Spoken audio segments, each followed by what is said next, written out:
La suite du chapitre. Multiplier une quantité par une fraction.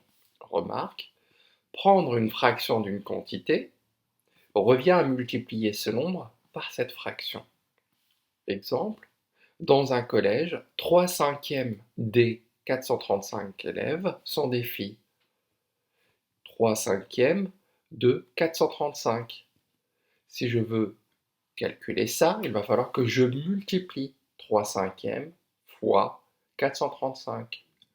Exemple plus facile, si j'ai 3 sachets de 20 bonbons, pour calculer le nombre de bonbons, je fais 3 fois 20.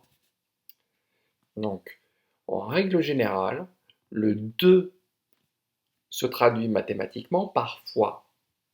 3/5 de 435, c'est 3/5 fois 435.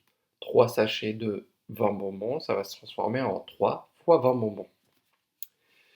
Comment on fait pour calculer ce genre de choses? Il y a 3 façons de faire. Je vais commencer par diviser 3 par 4. 3 divisé par 4, et le résultat, je le multiplierai par 100. 3 divisé par 4, je sais que c'est 0,75. C'est à connaître par cœur. 3 quarts, c'est 0,75. Je vais multiplier ça par 100. Facile, puisqu'il va falloir que je décale de 2 crans vers la droite, puisqu'il y a 2 zéros dans 100. Donc ça me fait 75. Vous voyez bien, c'était assez facile à calculer.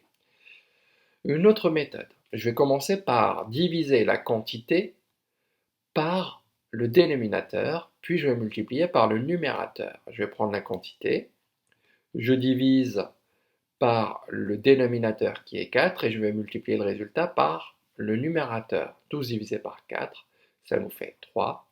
3 fois 3, ça me fait 9.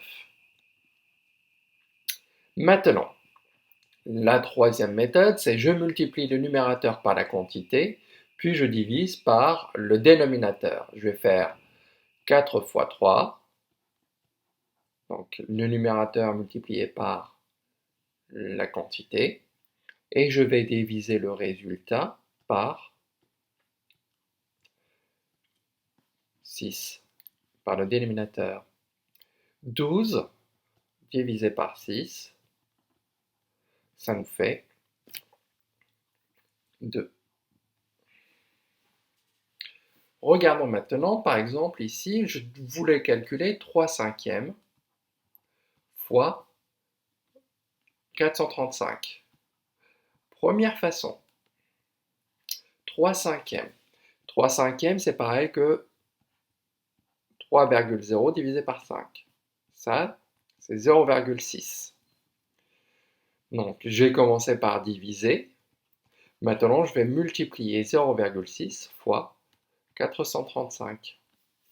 Je peux prendre ma calculatrice. Je vais faire 0,6 fois 435 et ça me fait 261.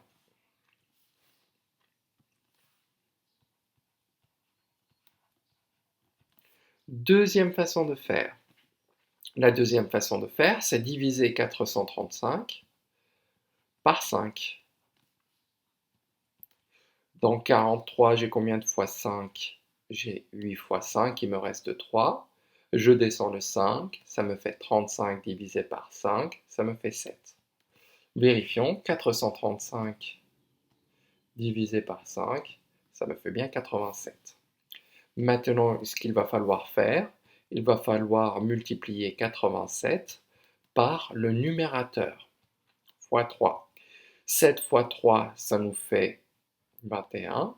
Je crée 1, je retiens 2.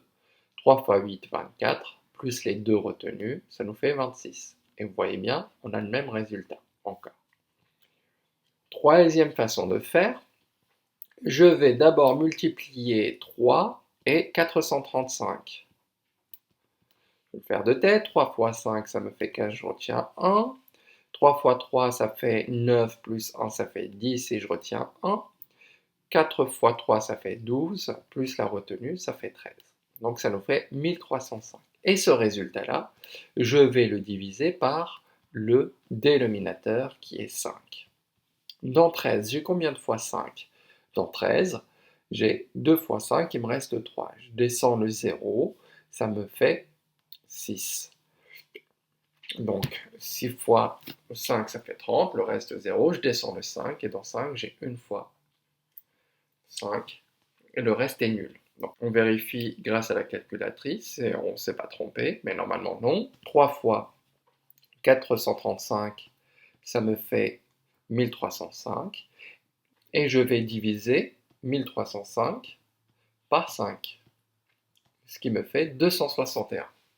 On voit bien que peu importe la façon dont on va calculer, on trouve le même résultat. Que ce soit la première méthode, la deuxième méthode ou la troisième méthode, on obtient toujours le même résultat, c'est-à-dire 3 cinquièmes de 435, c'est 261.